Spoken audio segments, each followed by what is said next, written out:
I would like to apologize first and foremost for the length of this video. It's quite a doozy, I'm sure. I'm looking at my script right now and it is a couple thousand words longer than I would have liked. But I hope that this video will completely clear the air about any questions you might have as to what is happening in this video game. So instead of taking up any more of your time, I'm just gonna get to it. So what the hell is going on in The Evil Within, I hear you ask? You know, I asked the same question when I finished the game, and the game didn't really want to give me an answer. Turns out that there is a reason for most of the things that happen in the story, and believe it or not, they are explained inside the game. Very briefly, and not very well, but most of the weird stuff does not go unaddressed.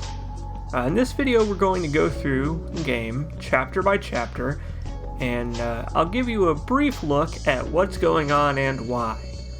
First though, a primer on The Evil Within's overall story, in chronological order. Now, I would like for this to be a brief explanation, but it's not gonna be, because there's a lot of story to go through. So here goes.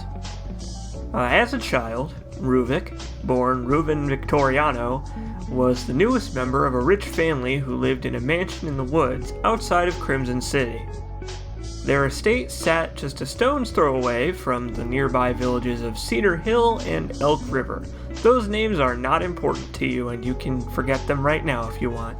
Ruvik's parents were more rich than God, and they brought the ire of the villagers who saw them as pompous and egotistical for their wealth. You probably know this from watching the video, but Ruvik was a weird kid. He found himself interested in taking apart animals and poking at their brains and their various meaty parts to find out what made them tick. In his interactions with the family doctor Marcelo Jimenez, Ruvik found a link between his experiments on animals and ones that could be done on humans. However, he remained generally harmless until he was a young teen.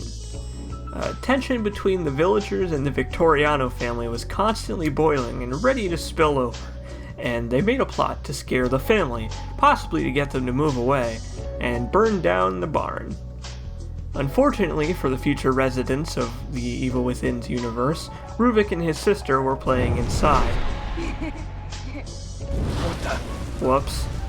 Ruvik and Laura were both burnt and horribly disfigured, but, and this is a very important but, neither one of them died.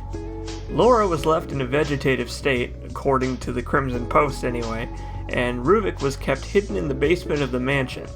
His father, a God-fearing and yet very vain man, didn't want either child's fate to be revealed to society for fear of harming the family's reputation. So he left Laura at the hospital to die and told Ruvik that she'd died in the fire. For years, Ruvik was kept in the basement, all the way up until his young adulthood, with his only contact with the outside world coming from Jimenez. Deeply disturbed by the burns and his captivity, Ruvik's desire for knowledge of the human mind spiraled out of control, and he became a ruthless sociopath, as you might have guessed. One day he snapped, sneaking out of the basement in the night to murder both of his parents. Sacrificing the poor family car, he made their deaths look like a simple automotive accident, and nobody was any the wiser. Jimenez continued to visit, at first unaware of Ruvik's deed, but then curious as to why the family had stopped their generous donations to Beacon Mental Hospital, his workplace at which he was now the head doctor. After learning the truth, Jimenez struck a deal with Ruvik. Jimenez would supply him with patients from the hospital to pick apart if he continued to share his research. Around the same time, Jimenez was contacted and inducted into the shadowy organization Mobius, a radical cabal whose goal is to unite all of humanity into a single mind with a machine known as STEM. Or at least, it was now that Jimenez had made them aware of its existence. You see, over the next couple of years, Jimenez had been stealing Ruvik's research into linking minds and passing it off as his own, unbeknownst to both himself and Mobius. You have no credentials. You'd never appear in a reputable journal otherwise. Nobody in the world knows you even exist. STEM is a system developed by Ruvik alone that could induct the brain functions of any group of people into a single hive mind entity, creating a shared consciousness, basically. The center of the hive mind could then control all of the functions of the slaves' brains, including memories, dreams, and potentially even motor skills. Are you serious? It's a fucking nightmare. Well, I didn't say it was perfect. Now, if that sounds a bit confusing to you, don't worry about it. It's basically science mumbo-jumbo. Despite the macabre experiments, Ruvik's intentions were actually as pure as they could be given the circumstances. He wanted to use STEM to reconnect with his sister. Mobius, however, wanted it for their own purposes, because they're fucking evil. They abducted Ruvik and forced him to complete a test prototype of the machine in their own laboratory. This first version of STEM could only work with humans that were physically linked to it, and they were not happy about that, so they wanted him to revise it. In the lighthouse at Top Beacon Mental Hospital, a final version of STEM was created. This one had the ability to broadcast a wireless signal that could pull anyone within hundreds of miles into the shared consciousness. Again, more science mumbo-jumbo, don't worry about it, it just works. Trademark. The caveat of that was that the brains could not be made slaves to the host wirelessly, and that's important, keep that in mind, and thus it could not become more powerful just by bringing people in alone. They still needed to be connected physically for that to happen. However, Ruvik made an alteration to the system in secret, which rendered himself the only one able to use the machine as a host brain, the one in the center that creates the shared consciousness. Mobius responded, reasonably so, by killing him and taking his brain, permanently affixing it to the machine so that the testing could continue. They had basically played right into his hands, actually, because you see, Ruvik had become even angrier at the world, even more crazy and sociopathic, and now that Mobius had taken advantage of him, he wanted his revenge. Now that he had become the permanent host, Ruvik could change and alter the shared consciousness experienced by people inside STEM to his will, rendering the machine effectively useless for controlling people. After several hundreds and hundreds of tests in which patients came back progressively more, gibbering and insane due to Ruvik muddling with their minds, Mobius put an end to Ruvik. Or so they thought, by removing his brain from the machine and, I guess, throwing it in the garbage or something. They soon learned that the shared consciousness was not defeated so easily, and Ruvik persisted even though he was no longer physically present just from the raw power he had gained by absorbing so many slave brains. He began killing test subjects from inside STEM to absorb them. Jimenez was now under the gun by Mobius, even though it was pretty much their fault for ruining the machine like they did. It was really just a bad idea on their part to put Ruvik in it. But anyway, to save himself, he and the administrator of Mobius cooperated over the next few months to prep an operative to enter STEM themselves and find a way to defeat him for good. In the meantime, a patient Jimenez knew well, Leslie Withers, was put into STEM just by coincidence as part of another test. He came back completely unharmed and unchanged, the first person out of hundreds to do so. Upon closer examination, he shared an almost perfect synchronization with Ruvik's brain due to their similar past history and development during their youth. Therefore, Ruvik could not detect Leslie inside STEM, and he became Jimenez's method of entry. A while later, Julie Kidman was prepped for insertion into STEM. Undercover as a detective for the Crimson City Police, her goal was to enter the machine's field of influence alone and find a way to retrieve Leslie from inside the shared consciousness and allow Mobius to use him for their own. However, and here comes the part that fucks everything up for everybody, Jimenez was so desperate to prove his loyalty to Mobius that he entered STEM himself with Leslie, turning the wireless machine on before he went. He made a phone call to the police station, advising of a dangerous patient on the loose, and hit the switch. En route to the hospital, Kidman and her two superiors, Sebastian and Joseph, entered the machine's field of influence just as the signal went off. She had been given an injection by Mobius that would synchronize her brain with Ruvik's, much like Leslie, but the other two had not, and thus, upon entering the hospital, Ruvik snatched him right up. And that, my friends, is where the evil within really gets started. Now that that's out of the way and we all know the backstory, at this point in the game all of the relevant characters are inside STEM. So Sebastian and Joseph are mistaken when they assume they were put into STEM after they were kidnapped. They were actually there the whole time. The game begins with Sebastian escaping Beacon with his buddies Jimenez and Leslie in tow. This turns out to have been a critical mistake later, and the game would have been much shorter if he'd have just turned around and gone back into the elevator instead of leaving, but we'll get to that. We'll start with Chapter 2. According to the map of Crimson City, Elk River is where Sebastian and company crash landed. At this point, everybody gets split up.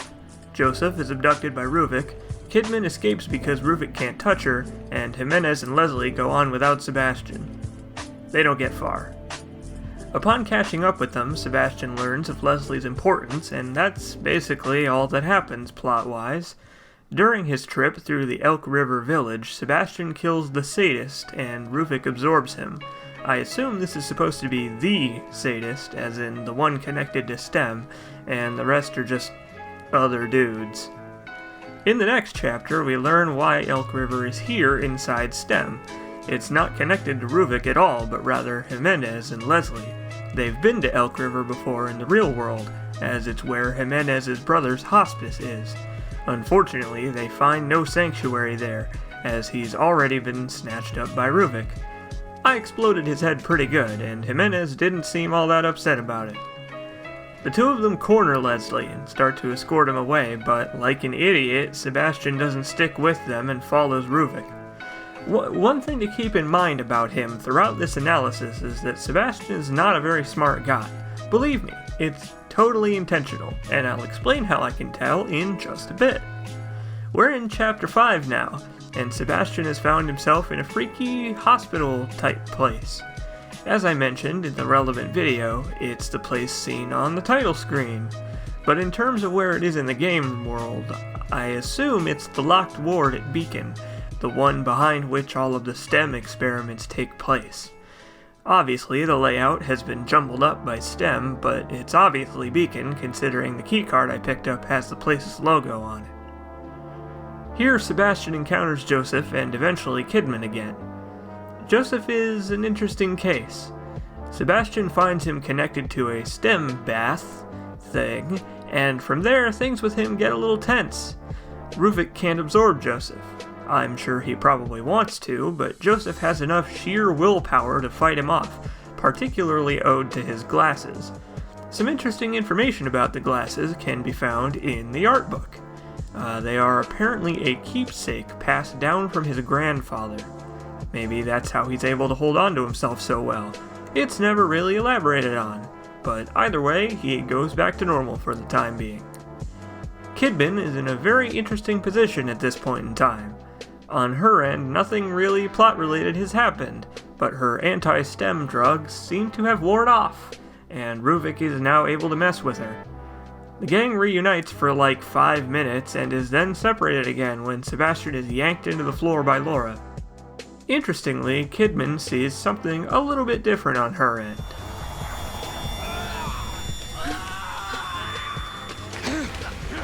Now, that might be a bit confusing at first, and I think that's on purpose, just to make the player go, what? Either way, Kidman deals with haunted Joseph while Sebastian fights off Laura. If I had to guess, I would say that Kidman's end of the events didn't actually happen and it was just Ruvik messing with her again. And to diverge from the main plot for a minute, here's why I think that. Kidman's whole experience inside STEM is about mistrust. Her boss, who she thought she trusted, is warped inside STEM into a manipulative and berating shadow monster creature. Sebastian and Joseph, who she felt sorry for bringing them in with her, run away and turn on her.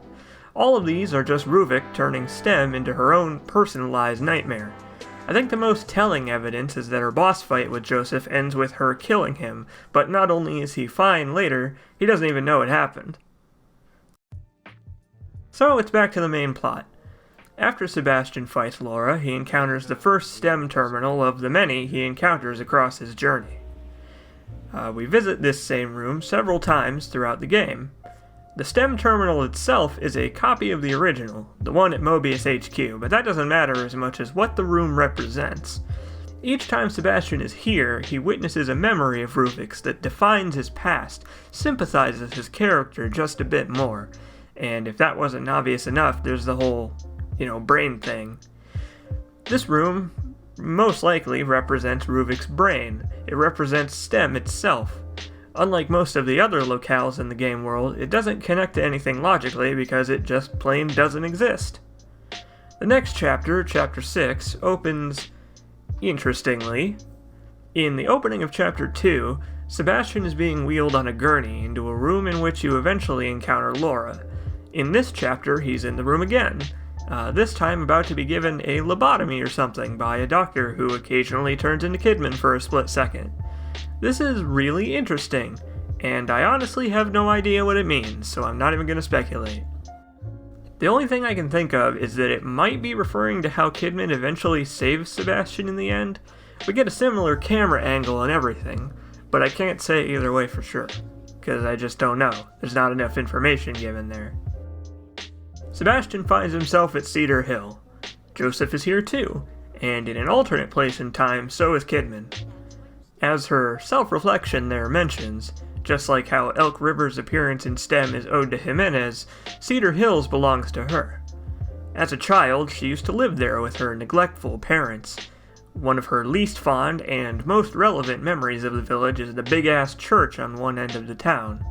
Kidman heads right there and encounters Leslie, escorting him to relative safety inside the church. Sebastian and Joseph have to take the long way around, and in the process discover the church's gnarly, disgusting experiments. Obviously, a giant dog and 10-foot-tall twins don't exist in the real world.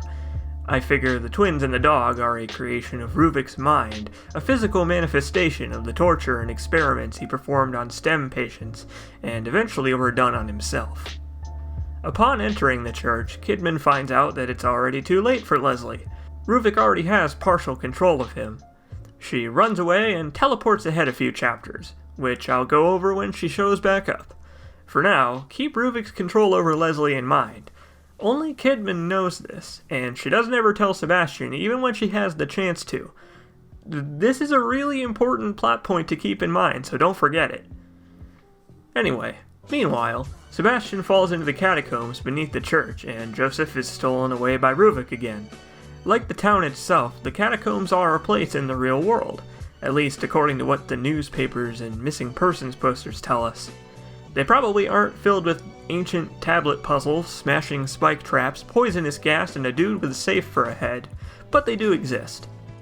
Sebastian frees Leslie, but as per his MO, he immediately runs off. Our boy is left to fight the Keeper, and he somehow emerges victorious and escapes with his life. Chapter 8 mostly serves as a short interlude between chapters 7 and 9. However, Jimenez does fill Sebastian in on what STEM is all about, so there is at least some plot development. The next chapter takes place in the Victoriano mansion. Obviously, this part of STEM belongs to Ruvik himself. I mentioned it in the video for Chapter 9, but the well poking up out of the ground in front of the mansion is pretty conspicuous. I'd say that it's probably where the tunnels after the catacombs lead out to the surface in the real world. Inside the mansion, Sebastian learns all that stuff about Ruvik's past that I talked about earlier, so I won't go over it again. Basically, now he knows as much as you do about the guy. Underneath the mansion, Sebastian gets a very extended taste of Ruvik's love of traps and general weirdness. He also meets Ivan Diaz, a freelance reporter who was snooping around the mysterious events surrounding Beacon. Evidently, he got a little bit too close to figuring out the truth, and Mobius kidnapped him, where he became a test subject for STEM. He continues to show up every now and then to rant about Ruvik and give helpful plot advice for the rest of the game. Speaking of Ruvik, the mansion and its inner bowels being inside STEM are obviously brought in from his own consciousness. It's also the place where he has the most power, and here he is able to roam around and actively hunt the player, as well as change the scenery at will. He smugly demonstrates this for Sebastian and then disappears, confident that he can't do anything about it. Not too long after, Sebastian encounters Jimenez again. He explains the final link in the chain connecting Leslie to Ruvik. They share a brain activity wave pattern, which allows Leslie to synchronize with STEM just like Ruvik can. Therefore, if Leslie is properly synchronized, he can be used to manually exit STEM from inside with the others in tow. This is important because the only other way out is being released from the machine by its controllers. Unfortunately, Ruvik's influence is just too strong, and their exit strategy does not work. Suddenly, Jimenez bites it, forever preventing us, the players, from getting a satisfying comeuppance for him. Very unfortunate. The synchronization attempt does have a tertiary effect, however, and Sebastian and company are teleported much closer to Beacon than they were before. Beacon, of course, being where the STEM machine is inside the shared consciousness, as well as the real world. Chapter 11 is mostly traversal through the wreckage of Crimson City. STEM has eroded and destroyed the landscape surrounding the hospital, making getting there a challenge. Along the way, Sebastian encounters Kidman again, who is distant as ever. She denies having witnessed anything strange, just before the inevitable happens. Sebastian is briefly taken over by Ruvik, but Kidman saves him by scaring the guy off. Unfortunately, from Sebastian's point of view, it looked as if Kidman shot him to save herself instead. She sets off on her own and then almost immediately jumps ahead another chapter. Sebastian is saved by Leslie, the actual Leslie, not Ruvik controlling him, and spots Joseph on the horizon after a brief detour. The two reconvene after finding a bus that has miraculously begun working. Not a moment later, Kidman appears again, being chased by a big ol' poop Spider-Man thing. Fuck this place. The next chapter is all about escaping from said poop spider, driving halfway across the city before Ruvik intervenes to keep them away from the hospital. Everybody gets separated again, and Chapter 13 is a short detour through the collapsing apartment complex. Sebastian and Joseph have a pretty straightforward time, avoiding traps and encountering the Keeper again. Kidman, however, sees some pretty interesting things. She learns that Ruvik has infested STEM like a parasite, feeding off of the horrors inside it and growing more powerful. His goal is to leave STEM through Leslie, imprinting his mind and thus his consciousness onto the poor guy. See, it was Ruvik's plan all along to absorb Leslie. He's known about him the whole time. He needed a vessel to escape through, and Jimenez served one to him on a silver platter. Again, Jimenez is not a real good guy. Kidman just barely saves him before he's consumed entirely, but then she realizes what has to be done and prepares to kill him. Sebastian, unfortunately, doesn't. Kidman doesn't know that she's talking to Sebastian when she's explaining why she has to kill Leslie. Therefore, she doesn't relay to him that Ruvik's trying to use him to get out of STEM. Sebastian refuses to accept this explanation, instead recalling Kidman's supposed betrayal earlier. Now, I said earlier that he's not a very forward-thinking kind of guy, and here's where it really starts to show. Kidman is doing the right thing. Even if it traps the rest of them inside STEM forever, Ruvik already has the means to escape through Leslie, and he will do so if he gets absorbed. It's the only way to stop him from leaving now. Sebastian doesn't get this memo. Jimenez explained to him that Leslie was the crew's only way out, and so that's as deeply as he is willing to think about it. While Jimenez was correct, he also didn't tell Sebastian the whole deal with Ruvik absorbing him. Basically, Sebastian is still in the dark about Ruvik's true intentions, and this critical lack of understanding inadvertently results in his escape from STEM. Ruvik gives Leslie an escape route, and Kidman blows away Joseph in the confusion while Sebastian is sucked into the floor and separated from the rest once again. It's left ambiguous whether or not Joseph dies from the shot. At the end of the consequence, you can see his body being dragged away off screen. Kidman also says, "Leave that one, and those two," at the end of the main game. Here she's referring to Sebastian, who she wants them to think is dead, and possibly Jimenez and Connolly, who actually are dead. That leaves Joseph unaddressed. So for all we know, he could be alive. I guess we'll find out in The Evil Within 2. Aww. Sebastian travels through the sewers in a big long detour that really didn't need to be in the game, and finally makes it to Beacon alone. There, he traverses the place through the locked back rooms and discovers that he really should have just turned around and gotten back on the elevator in Chapter 1. STEM is here, and it's particularly grody looking. He follows Leslie into the observation chamber, the very tippy top of the lighthouse, and there he encounters Kidman for the last time. Sebastian shields him.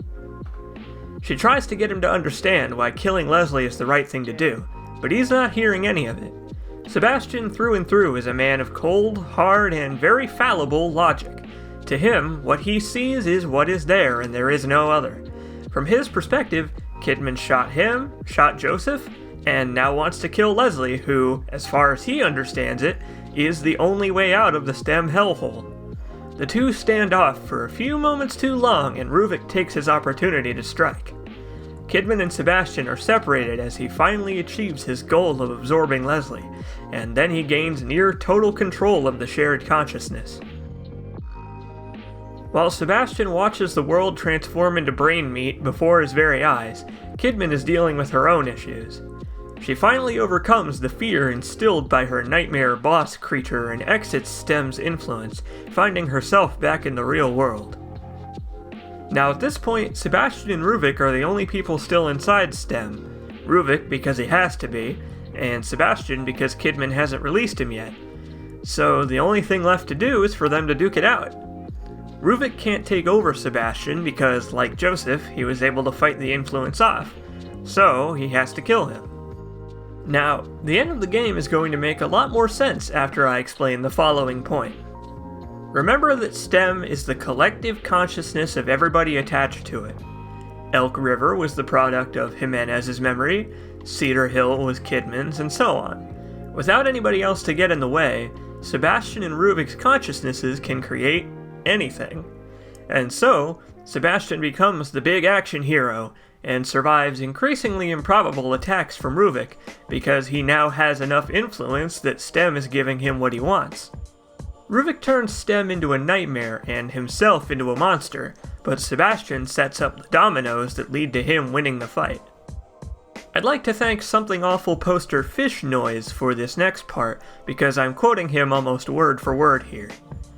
Through and through, Sebastian has a real thick skull, so while Ruvik is altering STEM at his will and conjuring up nightmarish monsters from his own psyche, Sebastian is squinting at hazards and toaster mazes and saying, "There must be a power switch somewhere." He sees monsters and he says, "I don't know what that is, but I bet guns work on it," and habitually reaches for a gun he's used to always having on him, and so it's suddenly there. Basically, he's a tactical realist that nobody wants to watch horror movies with. And so, he defeats Ruvik. Symbolically. He's basically just playing out his power fantasy at this point, becoming the hero that, from his standpoint, would be logical to the conclusion of his journey. From his perspective, and from the players, Ruvik is the final boss and he must be defeated. Little does Sebastian know, he's already left. And as we see in the real world, beating Ruvik for good is not what causes him to wake up from STEM. Kidman is. Mobius is hauling ass out of there because the police are on their way, responding to the emergency call received at the very start of the game. In the confusion, Kidman is able to fool Mobius's operatives, one of whom is Sebastian's wife Myra, into thinking Sebastian is dead, so they leave him behind. When he comes out of his stupor, everybody is gone, and he's back in reality. He stumbles his way through the empty hospital, just in time for the cops to bust in and save the day. Except there's no day to save anymore. Right at the end, Sebastian spots Leslie walking away, proud and confidently. But it's not Leslie, it's Ruvik. having successfully escaped STEM. Sebastian gets a sequel bait-induced headache and Leslie vanishes, either by real-world teleportation or just plain turning the corner. And the game ends. So that's it for the plot of The Evil Within. It's a bit of a mess, and the ways it is confusing are not always intentional, but it's serviceable and deep enough for a good horror game world. There are a couple of loose ends, but they're almost all tied to the final seconds of the ending. Does Sebastian's sudden headache signify anything about STEM? Did Ruvik/Leslie really teleport? Has Kidman really also been imprinted by Ruvik's consciousness? I'm not sure, and to be honest, I don't think we'll ever get an answer. I'd like very much for there to be a sequel to The Evil Within, but I just don't think it's in the cards. By the way, don't worry about the Executioner DLC. It's not canon. It's cool, but it has its own spin-off story kind of thing going on, so I didn't cover its events in this video. So I hope this has helped you understand the story a bit more clearly. I feel the need to reiterate that I really like this game, story included, and I think it deserves more attention than it got. It has its successes and it has its failures, but overall I'd say it's a very solid experience and an interesting look into what the human mind would do if it was allowed to run wild. Feel free to let me know if you have any more questions in the comments, because I'm willing to answer them, and I probably can. So if there's anything I missed here that you still want to know, please leave a comment and let me know. Thank you very much for watching.